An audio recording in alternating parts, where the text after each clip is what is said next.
Shalom. Kurang semangat. Shalom. Shalom. Yuk, shalom. Shalom. Ya, kita akan bawa hati kita kepada Tuhan, kita akan datang ya.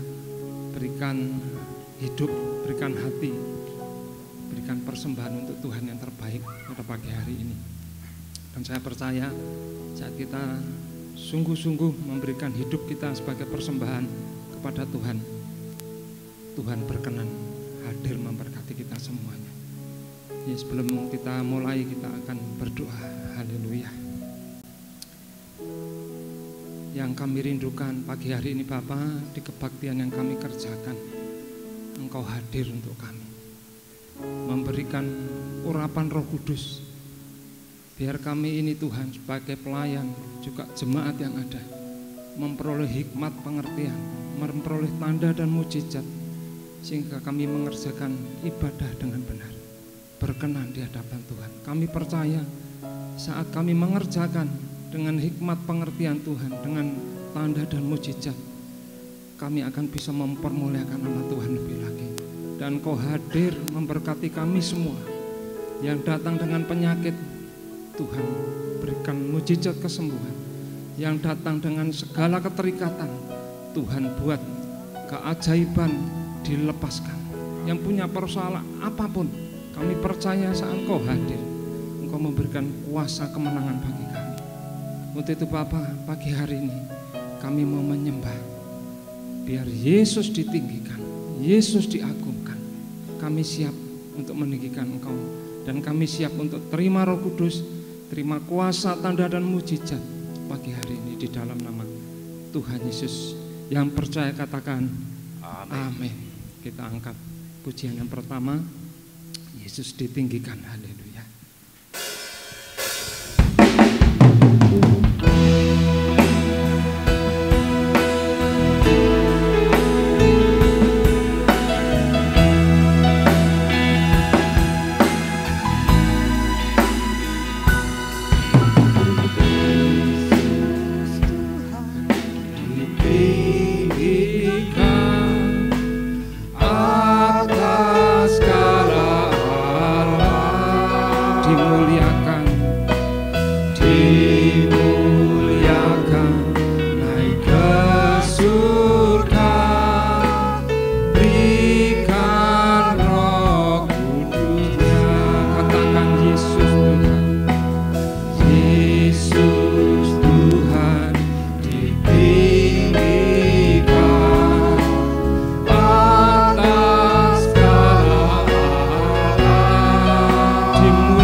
Bangkit berdiri semua, bersama-sama kita akan memuji ini.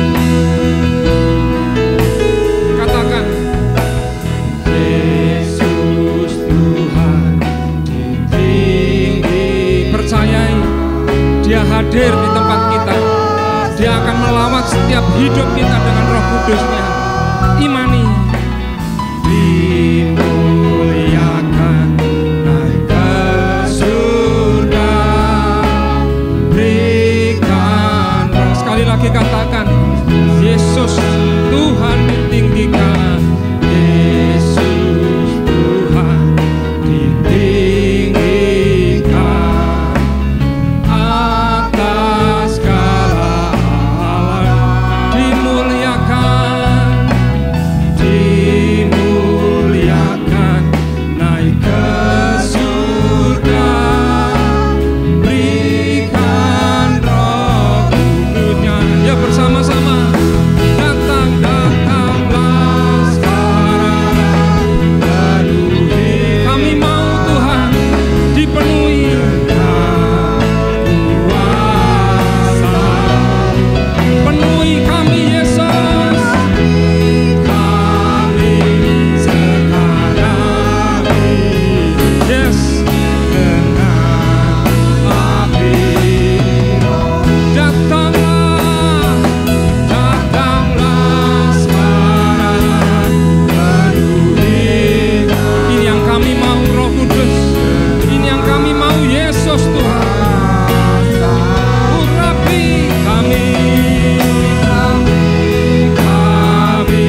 yes.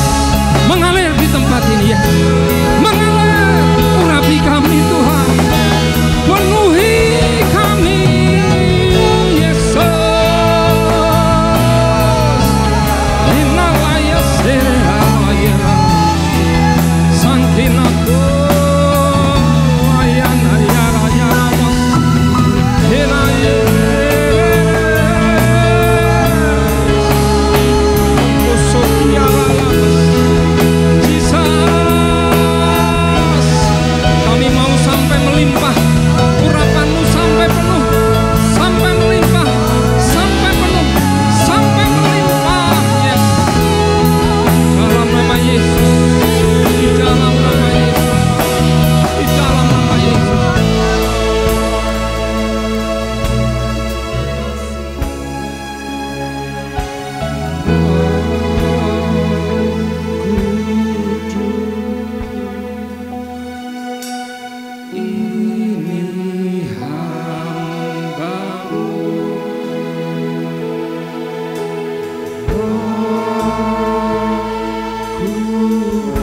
Katakan penuhi, katakan Roh Kudus. Yes Tuhan, ini hamba-Mu, ini hamba-Mu, Roh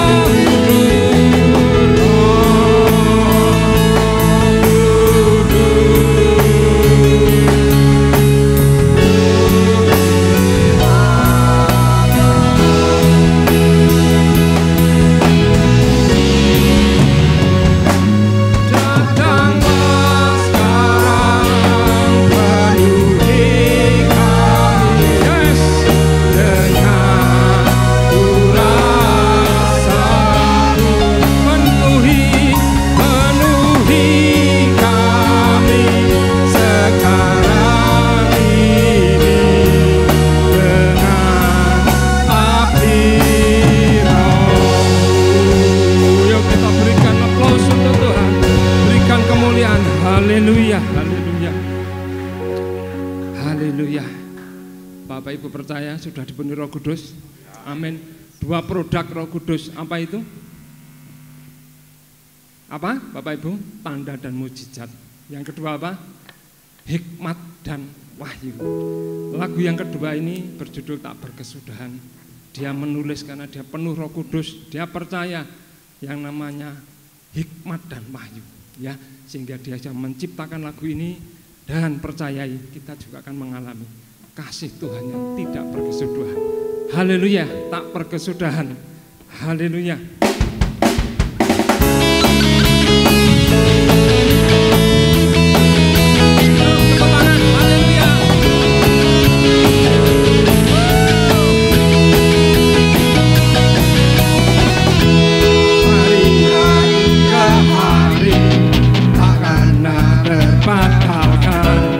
Berkat-Mu turun atas hidupku, hari-hari ke hari tak pernah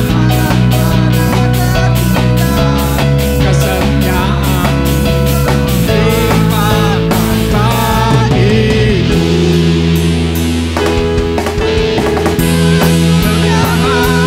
Kasih setiamu Tuhan rahmat, hari ke hari tangan-Mu yang perkasa, besar kejayaan-Mu,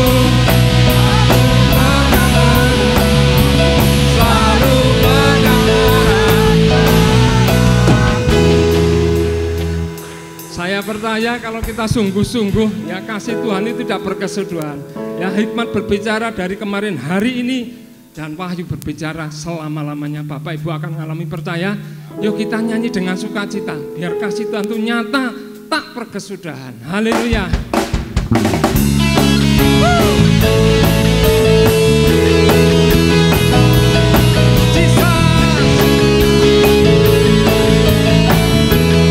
Kita katakan bersama-sama. Hari-hari ke hari tak pernah terbatas.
Haleluya. Ya sudah hangat Bapak Ibu. Yang kedua, Roh Kudus memberikan tanda dan mujizat atau kuasa. Ya Bapak Ibu mungkin yang sakit, coba bisa pegang ya. Yang punya persoalan bisa berkata, aku hari ini akan menang. Karena ini lagu profetik sekali lagi. Ya, pulang dari tempat ini kita mengalami ya yang namanya mujizat, sehingga apa? Ibadah yang kita kerjakan itu tidak sia-sia. Amin. Ya. Yuk kita nyanyikan lagu Kau Tuhan berkuasa, lagu profetik ya. Haleluya.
Persoalan, saya rindu kita akan mengalami kemenangan ya. Yuk katakan dengan sungguh-sungguh, kita angkat tangan. Kau Tuhan perkasa, Kau Tuhan perkasa. Engkau lihat Tuhan, mereka yang punya pergumulan, punya penyakit, terjadilah mujizat. Kami percaya, ini lagu profetiknya kami percayai. Perkasa ya. Kau Tuhan perkasa, tiada yang mustahil. Sekali lagi di dalam nama Yesus. Kau Tuhan berkuasa ya. Amin, amin, amin. Tiada yang mustahil bagimu. Yes, silakan duduk. Haleluya. Haleluya. Ya, saya teringat 10 tahun yang lalu ya, Tantelan mengatakan hari semakin sulit Eko ya. Tidak ada orang yang bisa mengandalkan uangnya, kehebatannya, pengalamannya, kekuatannya. kalau tidak erat dengan Tuhan. Saya waktu itu saya pegang kata-kata itu dan saya imani, saya kerjakan dan benar. Hari-hari ini begitu sulit sekali ya. Tetapi saat saya mengerjakan bagian saya untuk saya erat mencari Tuhan, mengandalkan Tuhan, menaruh pengharapan Tuhan penuh. Ya hari ini puji Tuhan, saya bisa melalui, bahkan bisa naik. Saya percaya ya hal yang saya alami ini sama Bapak Ibu bisa alami. Amin Bapak Ibu.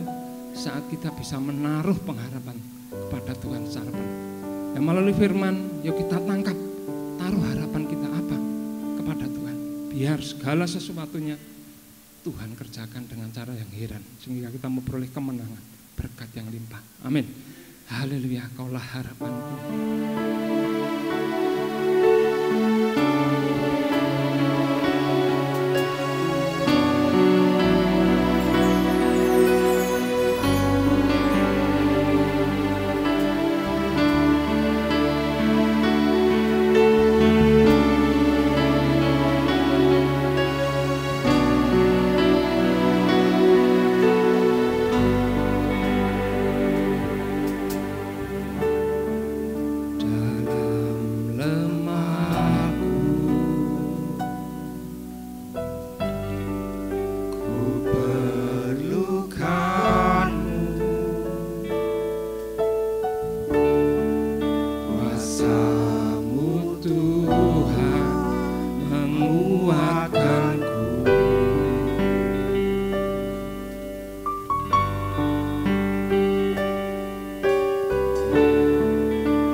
Menjadi masa depan keinginan kita, taruh kepada Tuhan. Karena Dia sumber kemenangan kita, Dia sumber masa depan kita. Dalam lemahku ku perlukan-Mu. Benar Tuhan, ini yang kami mau. Kuasa-Mu Tuhan membuatkan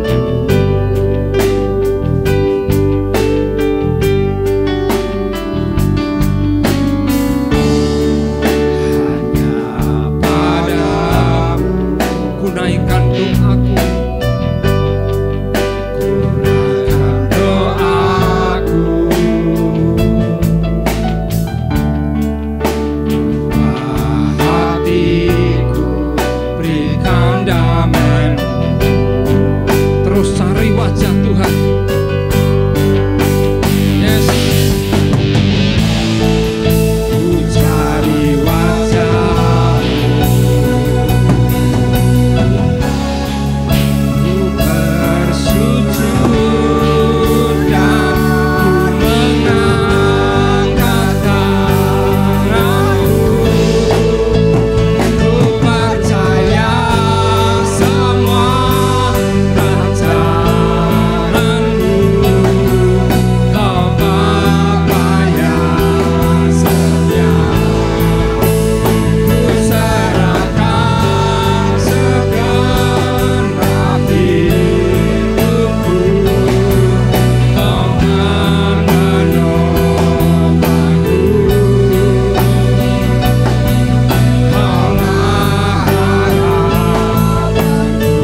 percaya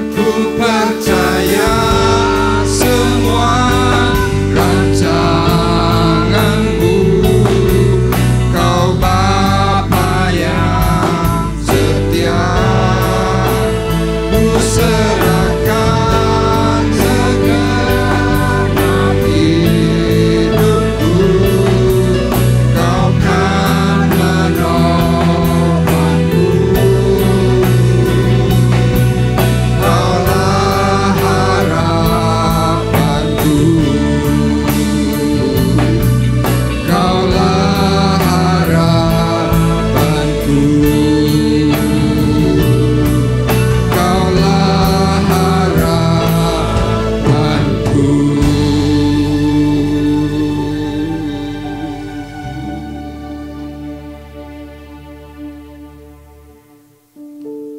Kami percaya Tuhan, dengan suara pujian yang kami boleh naikkan di hadapan Tuhan, ketika kami bersama-sama mencari wajah Tuhan, kami bersujud, kami menyembah, kami mempermuliakan nama-Mu, maka segala rancangan yang indah itu kembali terjadi atas kami semuanya. Kami meyakini Tuhan bahwa hidup kami ketika kami datang untuk mempermuliakan nama-Mu, hidup kami kembali diberkati oleh Tuhan. Terima kasih Bapa di surga. Sebentar kami akan bersama-sama kembali menikmati akan suara kebenaran firman-Mu. Berbicaralah kepada kami secara khusus pagi hari ini, supaya kami Tuhan boleh mengerti setiap hal, setiap keinginan hati Tuhan, untuk kami menapaki hari-hari mendatang bersama Yesus yang baik. Kami siap menerima akan segenap perkataan firman-Mu dengan ucapan syukur, dan kami mohon Tuhan supaya kuasa urapan Roh Kudus terlebih dahulu menaungi hidup kami semuanya, sehingga kami paham, kami mengerti, dan kami boleh menjadi pelaku kebenaran suara firman-Mu. Terima kasih Bapa di sorga, kami sudah berdoa dan mengucapkan syukur kami, dan kami siap menerima berkat-Mu. Di dalam berkat nama Tuhan Yesus kami sudah berdoa, dan kita semua yang siap diberkati oleh Tuhan bersama-sama berkata amin. Puji Tuhan, dipersilahkan duduk. Shalom, haleluya, puji Tuhan. Baik, hari ini tanggal 17 Juli kita memasuki satu tema yang baru, yaitu memasuki kitab 2 Samuel. Ya, beberapa bulan yang lalu kita sudah bersama-sama belajar tema tentang 1 Samuel, dan kita sudah menyelesaikan minggu yang lalu, dan hari ini kita mau bersama-sama mempelajari untuk kitab 2 Samuel. Untuk teksnya tolong bisa ditampilkan. Ya, dalam kitab 2 Samuel ini kita bersama-sama kembali mempelajari sebuah episode baru perjalanan kehidupan manusia. Ya, kalau Bapak Ibu perhatikan mulai dari 1 Samuel pasal pertama sampai dengan pasal terakhir, di situ diceritakan itulah gambaran kehidupan manusia. Dari sejak lahir, sebelum lahir mengalami kesulitan, ketika menjelang dewasa ada berkat tetapi juga ada tekanan, dan terakhir orang yang taat mengalami kegemilangan, tetapi orang yang tidak mau taat mengalami kehancuran. Nah, dalam kitab 2 Samuel ini mengisahkan tentang keberhasilan Daud sebagai seorang yang diproses oleh Tuhan. Nah, Daud pada waktu memasuki dalam kitab 2 Samuel ini, dia mendengar satu kabar yang menyedihkan, yaitu pemimpinnya, ya, Saul sebagai raja, sebagai mertuanya, dikabarkan meninggal dunia, mati. Nah, buat Daud, kematian Saul ini merupakan satu hal yang sangat menyedihkan. Kenapa? Karena Daud tahu, orang yang seharusnya bisa berjaya, bisa hebat, sudah diurapi oleh Tuhan, tetapi dia gagal melaksanakan mandat Tuhan. Nah, dalam keadaan sedang berduka, tiba-tiba muncul satu orang, ya ini pegawai atau pengawalnya Raja Saul, yang mengaku-ngaku bahwa dia yang membunuh Saul ketika detik-detik terakhir karena Saul hari itu sudah tidak kuat. Nah, waktu Daud mendengar suara kabar seperti itu, Daud menangis. Tetapi ketika Daud mulai mencoba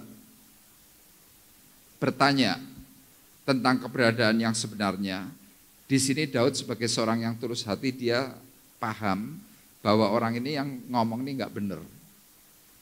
Tetapi kalau kita nanti bersama-sama belajar dalam kitab 2 Samuel ini, ternyata ini merupakan sebuah ujian yang diizinkan oleh Tuhan tentang penjagaan hati.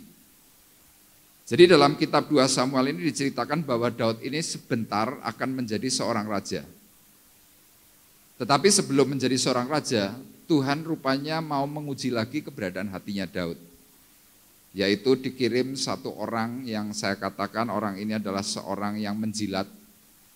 Dia menceritakan tentang keberadaan Saul yang dikatakan dalam firman Tuhan adalah sebagai seterunya Daud. Di sini orang ini mulai memancing emosinya Daud. Tetapi disitulah Daud sadar dia jaga hati. Nah, kita akan bersama-sama belajar dan melihat, dan tema kita hari ini adalah memancing di air keruh. Ya, saya beri gambarnya cukup unik. Gambar seorang wanita memakai pakaian pengantin, tetapi memancingnya di pinggir pantai yang ombaknya aduhai. Ya, ini merupakan sebuah gambaran. Orang kadang-kadang kelihatan baik di depan, tetapi ternyata di belakangnya ini minta ampun jeleknya. Nah, saya mencatat bahwa arti memancing di air keruh adalah sebuah ungkapan. Artinya adalah untuk menggambarkan seseorang yang berusaha mengambil keuntungan dari sebuah situasi yang buruk yang sedang terjadi di sekitarnya untuk mendapatkan keuntungan secara pribadi, yaitu memancing di air keruh. Ya, contoh-contoh yang sering kali terjadi biasanya apa? Orang yang akan mencoba memancing di air keruh, yang dicoba didatangi adalah orang-orang yang levelnya lebih tinggi. Ya, misalkan standar yang mau memancing ini katakanlah nilainya 5. Orang ini enggak bakalan ngomong kepada yang levelnya nilai 2, enggak. Tetapi akan ngomong kepada yang levelnya mungkin 7, 9, 10. Kenapa? Karena tahu kalau memancing itu dia tepat, orang ini nanti akan mendapatkan keuntungan. Biasanya secara khusus finansial. Nah, kita akan melihat di dalam kitab Amsal, pasal 19 ayat 5 dan kemudian Amsal 19 ayat 9. Saya akan terlebih dahulu membaca untuk Bapak Ibu perhatikan. Di sini ada beberapa ayat yang saya tuliskan memancing di air keruh itu Amsal 19 ayat 5 sampai 6, kemudian ayat 9 dan 2 Samuel 1 ayat 15 dan 16. Kita akan bersama-sama melihat Amsal 19 ayat 5, firman Tuhan berkata demikian. Saksi dusta tidak akan luput dari hukuman, orang yang menyembur-nyemburkan kebohongan tidak akan terhindar. Banyak orang yang mengambil hati orang dermawan, setiap orang bersahabat dengan si pemberi. Kemudian ayat 9. Saksi dusta tidak akan luput dari hukuman, orang yang menyembur-nyemburkan kebohongan akan binasa. Dalam ayat 5 dikatakan bahwa saksi dusta tidak akan luput dari hukuman. Orang yang menyembur-nyemburkan kebohongan yang pertama tidak akan terhindar dari hukuman. Yang pertama tidak terhindar dari hukuman artinya apa? Selama ada di dunia. Makanya kalau kadang-kadang dalam hidup kita, kenapa ada masalah, kenapa ada problem, pepatah mengatakan tidak mungkin ada asap kalau tidak ada api. Jadi ada asap, pasti ada api. Nah, ternyata problem manusia seperti itu. Karena sesuatu hal, maka muncul masalah. Jadi selama ada di dunia, orang yang seringkali memberikan kabar dusta, memberikan kesaksian dusta, perkataan-perkataan yang enggak baik, kalau dalam bahasa sekarang milenial berkata apa? Omongannya nyinyir, yang enggak enak didengar. Firman ini sekali lagi berkata apa? tidak akan terhindar dari hukuman. Nah, tahap selanjutnya dalam ayat 9 dikatakan apa? Saksi dusta tidak akan luput dari hukuman, orang yang menyembur-nyemburkan kebohongan akan binasa. Jadi Bapak Ibu bisa tahu, kalau kita di dunia mengalami benturan, mengalami masalah, mengalami problem yang berat, ini cuma peringatannya Tuhan. Ada apa dengan dirimu? Nah, firman Tuhan dalam kitab Wahyu pasal 3 ayat 19 berkata, orang yang aku kasihi akan kutegur dan akan kuhajar. Jadi sewaktu kita mengalami problem, ternyata Tuhan melihat, oh perjalanan hidupmu ini enggak beres. Tuhan izinkan problem. Kenapa Tuhan izinkan problem? Karena Tuhan cinta sama dirimu. Engkau kadang diberi izin sakit, izin permasalahan dalam keluarga, berbagai macam hal yang kadang-kadang kita mungkin nggak paham. Itu dimunculkan. Nah, waktu kita ditegur oleh Tuhan, kita nggak mempan, firman itu berkata, maka kamu kuhajar. Nah, tujuannya apa? Supaya kita masing-masing bisa menerima yang namanya keselamatan. Daripada engkau di dunia semuanya baik, semuanya kelihatan aman, semuanya kelihatan, nikmat, tapi ujungnya maut. Daripada seperti itu lebih baik tak hajar dulu sekarang, tapi nanti pasti kamu selamat. Nah, rupanya dalam peristiwa ini, dalam kitab 2 Samuel pasal 1, diceritakan ada seorang yang ternyata dia sudah melihat perjalanan kehidupan rajanya yang bernama Saul. Kemudian dia punya bapak, punya moyang, yaitu Doeg, orang Amalek. Pada waktu itu mereka sudah punya problem. Orang ini tidak bertobat. Orang ini tetap melakukan hal-hal menurut standar pribadi. Yang penting untung, yang penting hocoan, yang penting sudah mendapatkan materi yang dibutuhkan.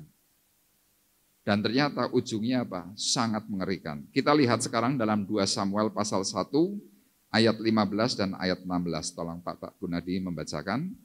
2 Samuel pasal 1 ayat 15 dan 16. Lalu Daud memanggil salah seorang dari anak buahnya dan berkata, kemarilah, paranglah dia. Orang itu memarangnya sehingga mati. Dan Daud berkata kepadanya, kau tanggung sendiri darahmu, sebab mulutmu lah yang menjadi saksi menentang engkau. Karena berkata, aku telah membunuh orang yang diurapi Tuhan. Iya. Ini adalah klimaks dari seorang yang tidak mau untuk ditegur. Sekali lagi ayat ini menceritakan lalu Daud memanggil salah seorang dari anak buahnya, artinya tentaranya Daud. Dan Daud berkata, kemari, paranglah dia. Orang itu memarangnya sehingga mati. Jadi kalau dalam bahasa Indonesia ini, bahasa Indonesia dalam Alkitab ini saya berkata bahasanya halus, ya, memarang.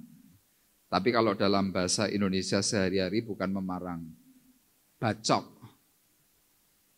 Yang dibacok apanya? Lehernya. Jadi Daud hari itu melihat orang ini enggak beres nih. Omongannya enggak enak. Kelihatan didengarnya tuh sedap, tapi enggak enak. Kemudian Daud tahu akan segala sesuatunya, orang ini bacok, mati. Dan sebelum mengalami kematian, Daud berkata dalam ayat 16, Daud berkata kepadanya, kau tanggung sendiri darahmu, sebab mulutmu lah yang menjadi saksi menentang engkau. Karena engkau berkata, aku telah membunuh orang yang diurapi Tuhan. Gambaran ini adalah seperti ini. Kadang kita punya teman yang levelnya mungkin lebih baik dari kita. Kita tahu orang ini kaya. Orang ini bisa untuk dimanfaatkan. Nah, kita mencoba mengadakan pendekatan. Nah, waktu kita mencoba mengadakan pendekatan, terus sikap kita gimana? Manis. Wah, kita mungkin kalau sama dia sudahlah, pokoknya munduk-munduknya habis-habisan. Orang ini mungkin membutuhkan segala sesuatu, kita layani yang terbaik. Nanti kalau ada sesuatu berita, ya beritanya misalkan berita ada konflik antara orang ini dengan si B misalkan. Nah kita yang sedang mencoba memancing di air keruh, kemudian kita mulai ngomong, Pak, Bu, dengar enggak? Si A ini pernah ngomong begini loh untuk ibu loh.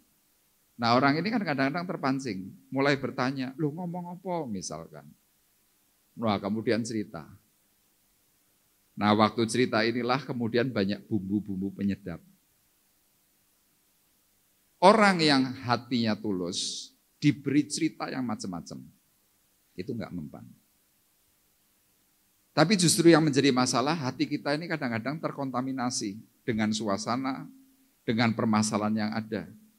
Kita lebih tertarik dengan cerita-cerita burung yang kemudian apa? Kita juga terseret. Nah waktu terseret itulah kita bisa jadi nyinyir. Tapi dalam kisah ini, Daud didekati seorang yang sedang mencoba memanfaatkan hidupnya. Daud yang tulus hati, tahu orang ini enggak beres.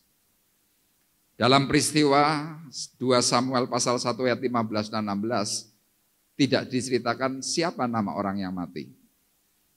Tapi ketika saya mencoba belajar, saya perhatikan ternyata ini merupakan sebuah gambaran kehidupan kita. Kadang kita dibenturkan dengan suatu masalah, kita cari teman, kita mulai ngomong yang kesana kemari, dan ujung-ujungnya firman Tuhan tadi berkata, sebab mulutmulah yang menjadi saksi menentang kau. Yang seperti ini kita mungkin nggak sadar. Tapi kalau Bapak Ibu belajar firman Tuhan, membaca Alkitab dengan tekun, salah satu kegagalan kehidupannya Ayub itu karena Ayub juga ngomongnya nggak benar. Makanya ketika Tuhan berkata kepada Ayub, Ayub, kamu akan berhadapan dengan aku sebagai laki-laki. Kamu harus bertanggung jawab dengan apa yang sudah engkau katakan. Tuhan tuh nantang Ayub, kalau kamu benar laki-laki, Ayub bertanggung jawabkan kata-katamu.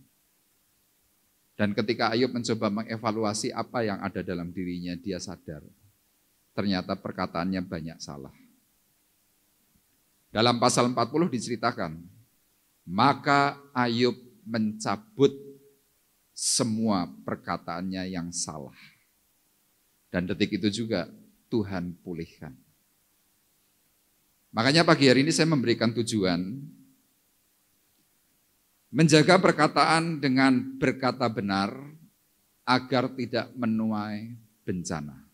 Ya gambarnya di sini ini gambar hasil orang perang, porak-poranda.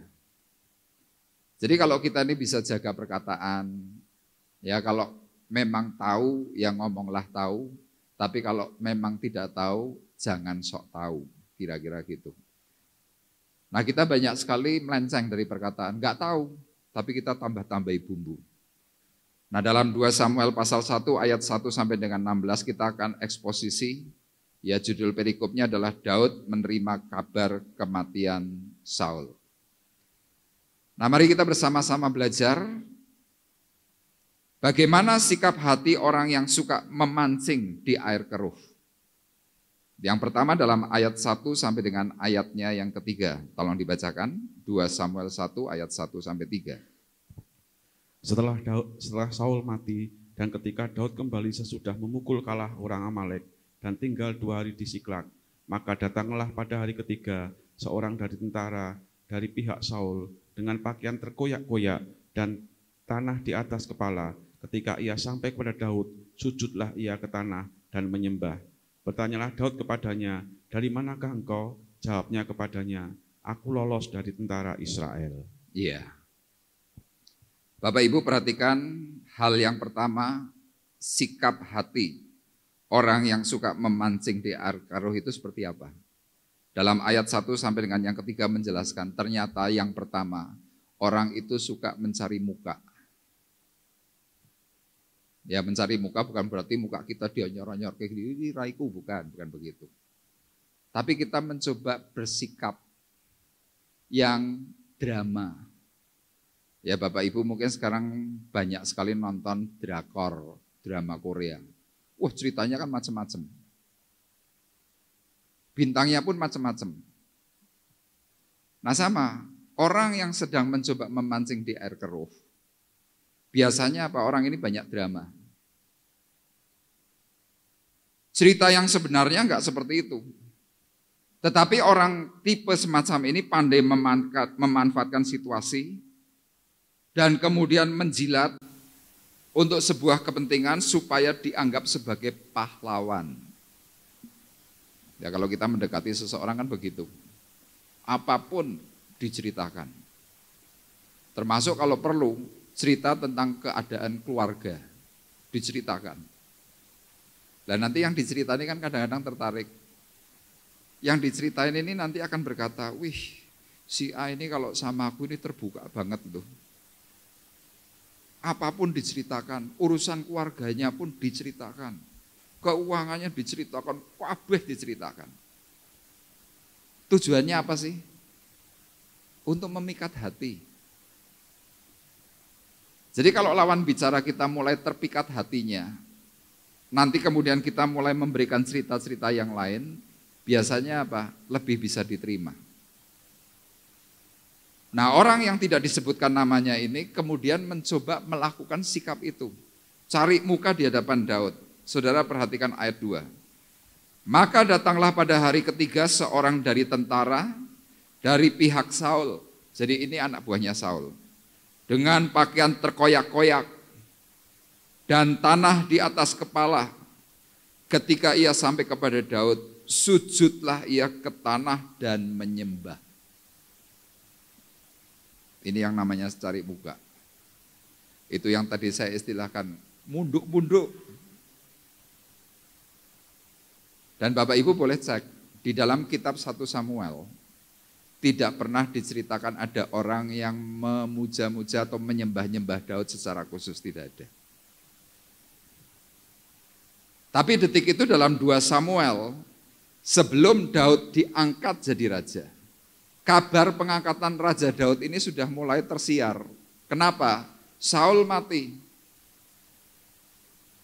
Nah orang yang pandai mencari muka ini cepat-cepat datang dengan dramanya, pakaian terkoyak-koyak, kepalanya kotor penuh dengan lumpur yang kelihatannya, wih tuanku, ini loh aku perang untuk Israel, untuk engkau. Kira-kira begitu. Aku relakan nyawaku. Kemudian begitu ketemu Daud langsung ngapain? Nyembah. Nah pada waktu terjadi penyembahan, kemudian dikatakan dalam ayat 3, bertanyalah Daud kepadanya, dari mana engkau? Jawabnya kepadanya, aku lolos dari tentara Israel. Kalau dalam bahasa Inggris, kemudian diterjemahkan dalam bahasa yang benar, ayat terakhir ini, aku lolos dari tentara Israel, yang tepatnya adalah, aku meloloskan diri dari perkemahan tentara Israel. Jadi bukan lolos dari tentara Israel. Kalau lolos dari tentara Israel, kan kesannya seolah-olah ini orang yang bermusuhan. Tidak. Orang ini adalah anak buahnya Saul. Tentaranya Saul. Secara tafsir orang ini orang Amalek yang ternyata adalah anaknya Doeg. Ya, beberapa minggu yang lalu pernah saya jelaskan Doeg. Doeg ini adalah orang yang dusta kepada Saul, kemudian seluruh kehidupan Imam Ahimelek, 85 keluarga itu mati gara-gara dustanya Doeg. Nah, ini adalah keturunannya Doeg. Doeg sudah berdusta kepada Saul, mengakibatkan kematian keluarga Imam. Enggak tobat. Terus Doeg di mana? Doeg dalam peristiwa matinya Saul, dia juga ikut mati. Nah, orang ini lolos. Nanti Bapak Ibu bisa baca lagi dalam pasal 31. Kematian Saul itu bukan oleh karena orang lain. Bukan dibunuh oleh tentaranya. Tetapi kematian Saul karena Saul bunuh diri. Tapi orang ini mencoba memancing di air keruh, menceritakan kepada Daud. Nanti di ayat-ayat selanjutnya. Jadi mencoba memikat hatinya Daud, ditanya, kamu ini siapa? Dari mana engkau? Nah, pada waktu peristiwa orang ini kelihatan mencari muka, Daud ini sebenarnya sudah mulai curiga. Masa sih sampai seperti ini, pakaiannya terkoyak-koyak, dan kok bisa selamat sedangkan yang lainnya mati, kira-kira seperti itu. Tolong teksnya bisa ditampilkan. Jadi yang seperti ini kita bisa belajar bahwa kadang-kadang kalau kita tidak mengetahui sesuatu yang benar, tetapi kita mencoba mencari muka untuk sesuatu yang tidak benar, akibatnya akan sangat mencelakakan. Makanya di sini saya tulis pandai bermain drama, pandai memanfaatkan situasi dengan menjilat untuk sebuah kepentingan pribadi supaya dianggap pahlawan. Kalau yang seperti ini biasa terjadi di mana? Di dunia politik. Ya, kalau saudara yang suka politik, saudara akan tahu. Ada orang yang sukanya cari muka. Dari partai A meloncat ke partai B. Nanti kalau partai B ini sudah mulai nggak aman, pindah lagi ke partai C. Ini nggak aman lagi, balik lagi ke partai A, dan lain sebagainya. Dan orang-orang seperti ini biasanya apa? Hancur. Sama, tentara ini akhirnya mati, hancur. Gara-gara apa? Tidak memiliki sebuah ketulusan. Itu yang pertama. Kemudian yang kedua, bagaimana sikap hati orang yang suka memancing di air keruh? Orang ini suka mendramatisir keadaan. Ya Bapak Ibu perhatikan dalam 2 Samuel 1 ayat 4 sampai 10 saya akan bacakan buat Bapak Ibu. Bertanyalah pula Daud kepadanya, apa yang terjadi? Coba ceritakan kepadaku. Jawabnya, rakyat telah melarikan diri dari pertempuran, bukan saja banyak dari rakyat yang gugur dan mati, tetapi Saul dan Yonatan anaknya juga sudah mati. Lalu Daud berkata kepada orang muda yang membawa kabar kepadanya itu, bagaimana kau ketahui bahwa Saul dan Yonatan anaknya sudah mati? Orang muda yang membawa kabar daripadanya itu berkata, kebetulan aku ada di pegunungan Gilboa, maka tampaklah Saul bertelekan pada tombaknya sedang kereta-kereta dan orang yang berkuda mengejarnya. Ketika menoleh ke belakang ia melihat aku lalu memanggil aku dan aku berkata, ya Tuanku. Ia bertanya kepadaku, siapakah engkau? Jawabku kepadanya, aku seorang Amalek. Lalu katanya kepadaku, datanglah kemari dan bunuhlah aku, sebab kegejangan telah menyerang aku, tetapi aku masih bernyawa. Aku datang ke dekatnya dan membunuh dia, sebab aku tahu ia tidak dapat hidup terus setelah jatuh. Aku mengambil jejamang yang ada di kepalanya dan gelang yang ada pada lengannya, dan inilah dia kubawa kepada tuanku. Jadi dalam pasal 31 1 Samuel, Saul ini kan mati bunuh diri. Secara gambarannya waktu Saul mati bunuh diri, kepalanya itu tertancap pedang, tapi tangan kanannya itu masih memegang tombak. Jadi dia mati dalam keadaan itu bersimpuh gini. Kira-kira begitu.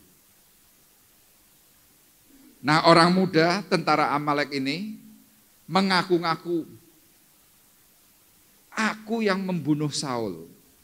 Wah pikirannya orang ini nanti Daud akan senang, kenapa? Ini kan musuh. Pikirannya orang Amalek ini kalau dia cerita dengan drama, maka yang terjadi nanti Daud akan suka dengan cerita ini. Tetapi rupanya prediksi dari orang ini salah. Sama dalam kehidupan seperti itu. Kadang ada sebuah cerita A, karena kita tidak tahu atau mungkin tahu, tapi karena kita mencoba memikat hati seseorang, kita bikin drama. Yang tadinya ceritanya cuma A jadi A, B, C, D, A+. Waktu dengar cerita yang seperti itu enak enggak didengar? Enak. Bagi orang yang sedang tidak memiliki ketulusan hati, yang tidak pandai jaga hati, mudah terpancing.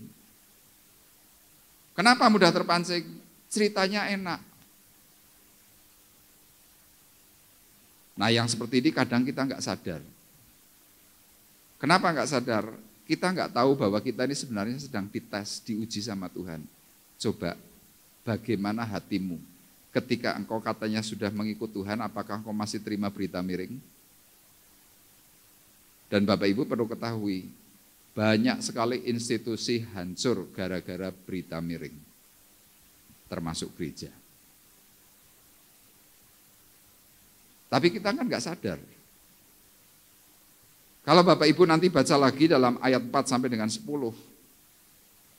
dibandingkan dengan pasal 31 dalam 1 Samuel, itu berbanding terbalik ceritanya.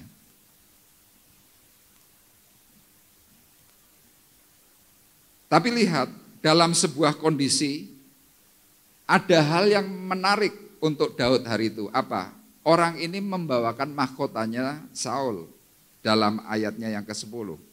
Aku datang ke dekatnya dan membunuh dia, sebab aku tahu ia tidak dapat hidup terus setelah jatuh. Aku mengambil jejamang. Jejamang ini artinya mahkota. Ini terjemahan Alkitab bahasa yang lama itu jejamang. Jadi orang ini membawa sesuatu bukti. Ini loh, membawa jejamang, membawa mahkota. Dan juga membawa gelang. Nah, ini yang diserahkan kepada Daud. Kemudian Daud menerimanya. Nah, pikirnya orang muda ini ketika menerima segala sesuatu yang menjadi bukti itu, dipikirnya, wah, Daud senang. Ternyata melenceng. Saya pernah menangani satu problem. Hari itu ada orang jual beli. Nah, pada waktu jual, kemudian saya mencoba memperkenalkan. Nah, waktu saya memperkenalkan, sebenarnya pembeli itu nyaris beli. Nah, tetapi sayang, orang yang mau jual ini ternyata tidak introspeksi diri. Cerita kepada calon pembeli dengan menceritakan kompetitor. Wah, percuma, kompetitor ini jelek. Kompetitor ini tidak bonafit. Kompetitor ini, wah, pokoknya yang negatif. Sudah berjalannya waktu. Dan yang bersangkutan memberikan contoh-contoh lumayan bagus. Dan pembeli itu sempat berkata, aku sebetulnya cocok sama barang-barang ini. Lah terus kenapa kok nggak jadi deal? Aku nggak cocok dengan omongannya. Loh kenapa? Nyinyir, jelek-jelekan kompetitor. Di situ saya mengambil satu pelajaran. Kadang-kadang kalau kita menjelekkan orang lain, jangan lupa orang yang mendengar jelek-jelek ini juga akan tahu bahwa suatu hari dia juga bisa dijelek-jelekan. Ya, jadi kalau saudara berhubungan dengan ABC, saya berhubungan misalkan dengan Pak Gun nanti berhubungan dengan Pak Eko misalkan, saya cerita kejelekannya Pak Eko. Sama, nanti Pak Gun juga bisa kejelekan saya kepada Pak Eko. Nanti Pak Eko kepada yang lain dan lain sebagainya. Itu yang namanya apa? Ya inilah kehidupan. Tapi kadang-kadang kalau kita lagi cerita seperti itu kan rasanya, wow, enak, nikmat.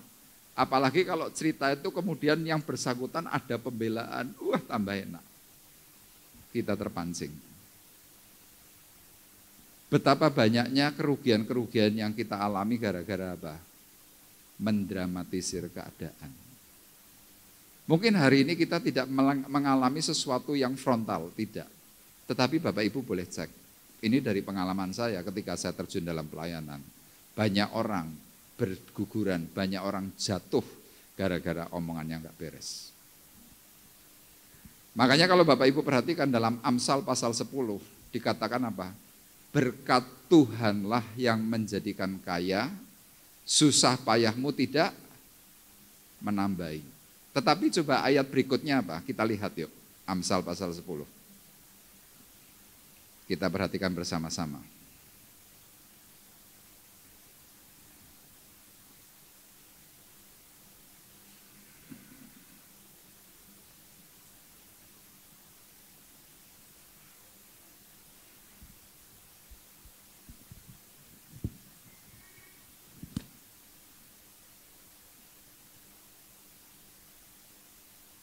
Dalam Amsal 10 ayat 22 dikatakan, berkat Tuhanlah yang menjadikan kaya, susah payah tidak akan menambahinya. Tapi dalam ayat 21 Bapak Ibu perhatikan, atau mulai dari ayat 20. Ayat 20 tolong tampilkan.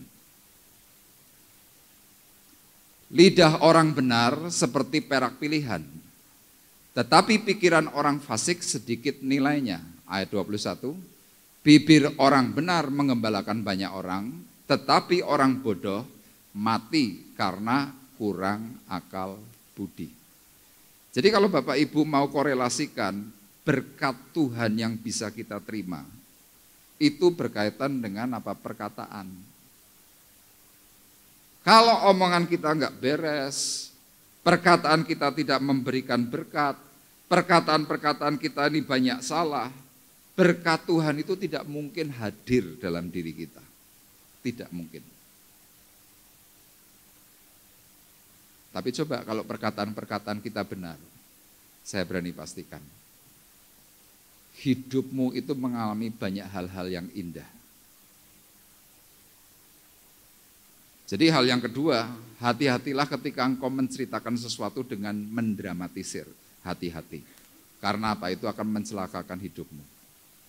Itu yang kedua. Dan yang terakhir, yang ketiga. Kita kembali dalam 2 Samuel pasal 1 ayat 11-16. Bagaimana orang yang suka memancing di air keruh? Yang terakhir, bisa salah ekspektasi. Ya, bisa salah harapan, bisa salah perhitungan. Itu orang yang suka memancing di air keruh. Kita lihat ayatnya dalam ayat 11-16, tolong Pak Gun bisa bacakan. Lalu Daud memegang pakaiannya dan mengoyakkannya, dan semua orang yang bersama-sama dengan dia berbuat demikian juga.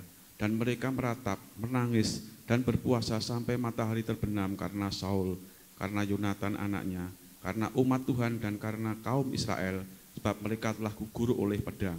Kemudian bertanyalah Daud kepada orang muda yang membawa kabar itu kepadanya, asalmu dari mana? Jawabnya, aku ini anak perantau, anak orang Amalek. Kemudian berkatalah Daud kepadanya, bagaimana? Tidakkah engkau segan mengangkat tanganmu, memusnahkan orang yang diurapi Tuhan? Lalu Daud memanggil salah seorang dari anak buahnya dan berkata, kemari, paranglah dia. Orang itu memarangnya sehingga mati. Dan Daud berkata kepadanya, kau tanggung sendiri darahmu, sebab mulutlah yang menjadi saksi menentang engkau, karena berkata, aku telah membunuh orang yang diurapi Tuhan. Amin. Nah ini orang yang suka memancing di air keruh, akhirnya salah ekspektasi, perhitungannya melenceng. Dipikirnya, nanti kalau akan beri kabar yang enak didengar. Wah, kalau aku mencoba memberikan pembelaan kepada Daud, nanti aku akan mengalami kegemilangan. Tapi Daud yang hari itu memiliki satu sikap hati yang benar, hatinya tulus. Dia bertanya kepada orang muda yang membawa kabar itu kepadanya, asalmu dari mana? Jawabnya, aku ini anak perantau orang Amalek. Buat kita kalau membaca ayat firman Tuhan ini mungkin rasa-rasanya kok tidak ada artinya ya. Tapi kenapa kok ayat firman Tuhan ini ditulis secara detail? Sekali lagi ayat ini berkata, asalmu dari mana? Jawabnya, aku ini anak perantau orang Amalek. Nanti Bapak Ibu flashback, kembali baca. Dalam 1 Samuel pasal 13, 14, 15, Tuhan itu pernah memberikan satu perintah kepada Saul. Saul, musnahkan semua orang Amalek. Musnahkan, termasuk semua binatangnya. Habisi, jangan ada yang tersisa. Tapi apa yang dilakukan oleh Saul? Saul justru mengambil kambing domba, ternak yang gemuk-gemuk, dipelihara kemudian dipersembahkan kepada Tuhan. Orang Amaleknya tidak dibunuh semua. Karena Saul berpikir orang-orang ini masih bisa jadi budak. bisa aku perintah jadi hamba. Di situ Tuhan marah. Dalam pasal 15 firman Tuhan mencatat, apakah dengan kau memberikan korban sembelihan, korban bakaran kepada Tuhan, itu menyukakan hati Tuhan? Apakah Tuhan senang dengan korban bakaranmu? Tuhan lebih suka dengan ketaatan. Firman Tuhan berkata begitu. Karena engkau menolak perkataan Tuhan, maka engkau ditolak jadi raja. Jadi Bapak Ibu perhatikan, kalau Tuhan itu sudah ngomong sesuatu, dilanggar, efeknya muncul. Muncul dari mana? Tadi cerita Doeg. Itu orang Amalek, keturunan Edom. Orang ini juga orang Amalek. Dalam kitab Bilangan pasal 25 dicatat, maka orang-orang Amalek menyerang bagian paling belakang yang lemah dari Israel untuk dihabisi. Jadi Bapak Ibu, gambaran Amalek itu sebenarnya adalah gambaran iblis, gambaran setan. Jadi kalau kadang-kadang kita masih kompromi dengan segala sesuatu yang Tuhan sudah peringatkan, hati-hati. Jauhilah, ya, lawanlah iblis dengan suara firman. Ternyata kita ini santai. Iblis itu nanti akan muncul di dalam kehidupanmu. Dan iblis itu muncul bukan dalam bentuk genderuwo, bukan. Bukan dalam bentuk setan, tidak. Dalam bentuk tuyul, tidak. Iblis itu bisa merasuk orang-orang dekatmu. Yang tadi diceritakan kelihatannya baik, kelihatannya so sweet, kelihatannya belain kamu. Tapi kadang-kadang bisa mencelakakan hidupmu. Engkau digiring sesuai dengan keinginan hatinya. Engkau mungkin kadang-kadang berkata, enggak mungkin, wonge apik. Orang Amalek ini baik enggak kepada Daud? Apik. Tapi tujuan akhirnya apa? Mencelakakan.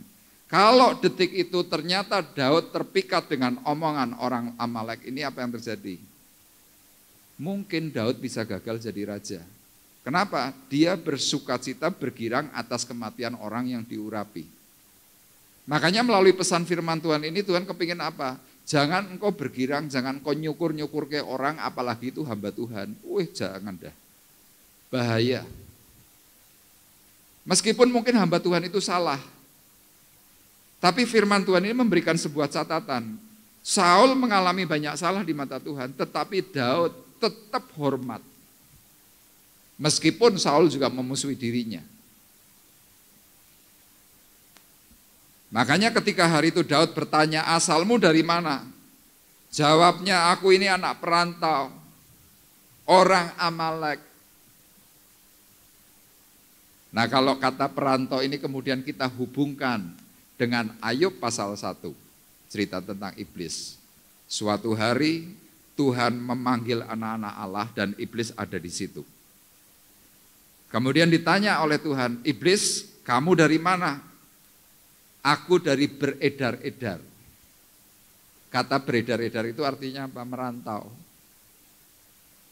Jadi iblis ini selalu apa? Mencoba mencari kelemahan-kelemahan kita untuk apa? Menghancurkan hidup kita.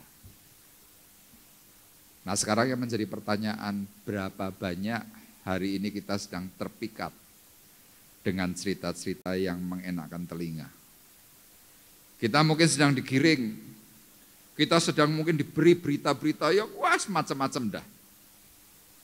Kadang kita mulai mengiyakan, kadang kita mulai setuju, kadang kita mulai memusuhi. Padahal apa? Enggak seperti itu. Nah detik itu sesudah Daud bertanya, siapa engkau? Aku ini anak perantau orang Amalek. Daud bertanya. Kemudian berkatalah Daud kepadanya, bagaimana? Tidakkah engkau segan mengangkat tanganmu memusnahkan orang yang diurapi Tuhan? Kira-kira kalau dalam bahasa sehari-hari atau mungkin dalam bahasa Jawa itu Daud berkata begini, apa kowe ra wedi karo wong sing diurapi sama Tuhan? Kira-kira begitu. Kadang kan kita tidak punya perasaan takut. Kenapa? Kita merasa benar. Kita merasa bahwa omonganku ini tidak salah. Standarnya siapa? Standarnya kita pribadi. Makanya ketika hari itu orang muda ini dibunuh oleh Daud, perkataan Daud jelas, sebab mulutmu lah yang menjadi saksi menentang kau. Mulutmu, di dalam teks saya tuliskan mulutmu harimaumu. Tolong bisa ditampilkan teksnya. Ya, orang yang memancing di air keruh bisa salah harapan, bisa salah perhitungan ketika berhadapan dengan orang yang tulus hati. Bukan pujian yang diterima tetapi justru kehancuran. Mungkin dalam peristiwa kehidupan kita tidak mati seperti modelnya orang ini, tidak. Tetapi Bapak Ibu boleh cek. Ada apa dengan dirimu hari ini? Mungkin kau sakit. Dan kau merasa bahwa sakitmu itu medis, ya boleh. Kita manusia hidup, kita punya akal budi, kita punya perasaan, punya hati. Kita berkata bahwa oh ini penyakit medis, boleh. Tapi Bapak Ibu jangan lupa bahwa setiap hal, setiap masalah, setiap perkara yang ada dalam diri kita itu semuanya diizinkan oleh Tuhan. Untuk apa? Untuk mengkoreksi. Untuk mengevaluasi. Makanya ketika mulut kita mulai salah, terus saja coba engkau beritakan yang enggak benar. Cerita no terus. Nanti saudara boleh cek bagaimana hidupmu. Diberkati atau engkau semakin terpuruk. Tetapi saya berharap melalui kebenaran firman Tuhan ini biarlah yuk kita bersama-sama jaga hati, jaga mulut bibir kita masing-masing, muliakan Tuhan. Pasti kok aman. Tapi kalau kita mau nuruti kata hati ya enggak apa-apa. Hidup itu pilihan. Dan saudara perlu tahu, Tuhan memberikan kehendak bebas atas diri kita. Ya, yang terakhir saya akan mengajak Bapak Ibu melihat dalam kitab Wahyu pasal 3 ayat 19. Tolong ditampilkan teksnya. Kitab Wahyu pasal 3 ayat 19. Kita akan baca bersama-sama. Ya, minggu depan saya akan sampaikan perkataan firman Tuhan ini untuk kita semuanya. Yuk kita baca bersama-sama satu ayat ini. Wahyu pasal 3 ayat 19. 2, 3. Barang siapa ku kasih, ia ku tegur dan ku hajar, sebab itu relakanlah hatimu dan bertobatlah.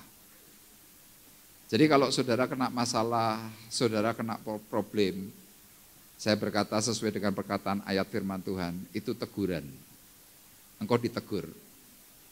Kenapa engkau ditegur? Karena engkau dicintai Tuhan. Ketika engkau ditegur enggak mempan, jangan dihilangkan dulu ayatnya tolong. Ketika engkau dicintai Tuhan, engkau ditegur enggak mempan, Tuhan hajar. Sama saudara punya anak, kalau anakmu diberitahu yang baik enggak bisa, pasti engkau hajar. Dan waktu kita kena hajaran, Tuhan hanya memberikan pesan. Sebab itu relakanlah hatimu dan bertobatlah. Jangan kita selalu tanya, Tuhan salahku apa? Jangan. Coba relakan hatimu dulu. Tuhan, aku rela ditegur. Tuhan, aku rela diajar. Aku mau berubah. Aku mau bertobat. Pasti sembuh. Amin. Tuhan memberkati kita semuanya. Kita akan menaikkan satu pujian. Yesus, padamu ku berseru, Tuhan penolong dalam hidupku.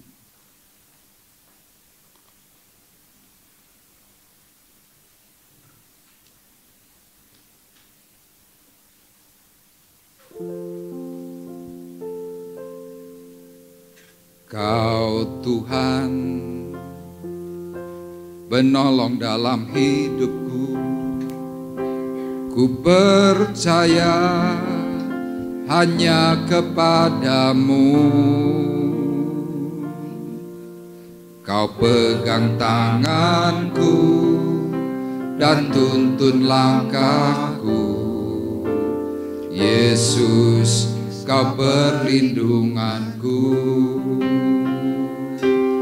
Kau Tuhan, kekuatan dalam hidupku, penolongku dalam kesesakan. Kau gunung batuku dan pertahananku, Yesus, Kau kemenanganku. Yesus, padamu ku berseru, Kaulah penyelamatku. Terpujilah Kau Tuhanku. Mulutku memuji nama-Mu sepanjang umur hidupku. Terpujilah Kau Tuhanku di atas segalanya.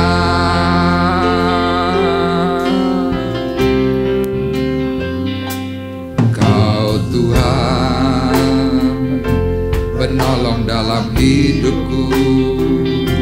Ku percaya hanya kepada-Mu. Kau pegang tanganku dan tuntun langkahku. Yesus, Kau perlindunganku.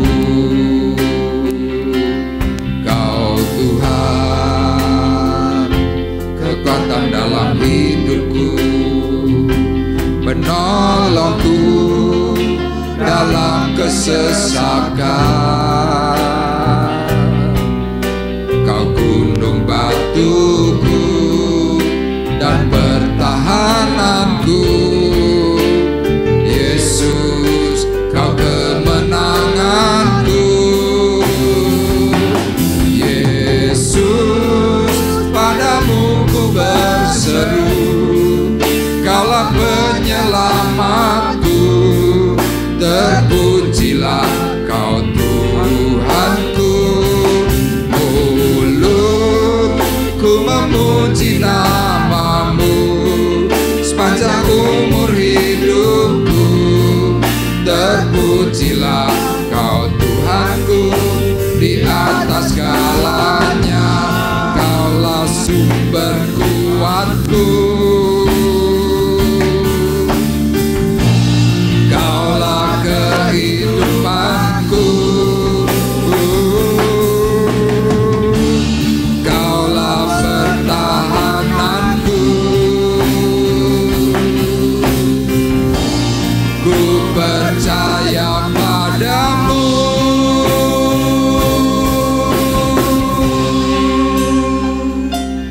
Yesus, padamu ku berseru, Kaulah penyelamatku. Terpujilah Kau Tuhanku. Mulutku memuji nama-Mu sepanjang umur hidupku. Terpujilah Kau Tuhanku di atas segalanya. Di atas segalanya.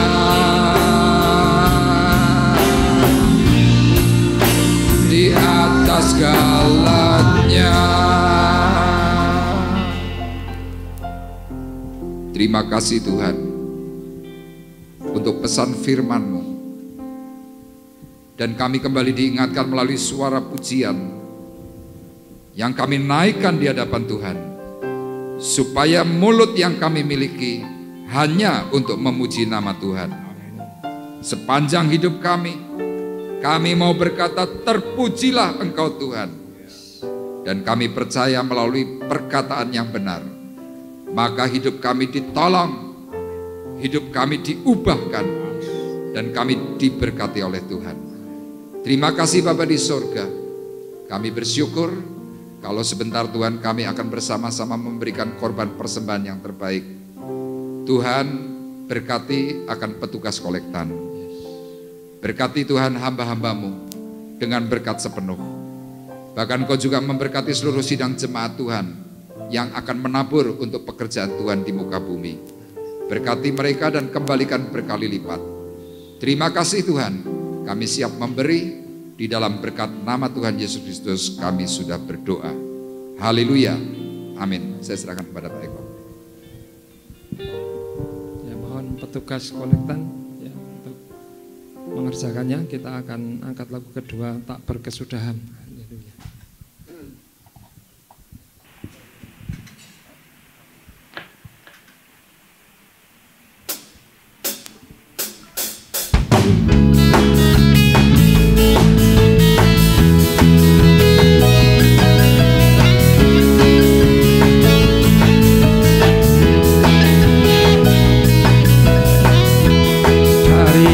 Hari ke hari tak pernah terbatalkan, berkat-Mu turun atas hidupku. Dari hari ke hari tak pernah tertunda, kesetiaan-Mu Kau limpahkan bagiku. Tak berkesudahan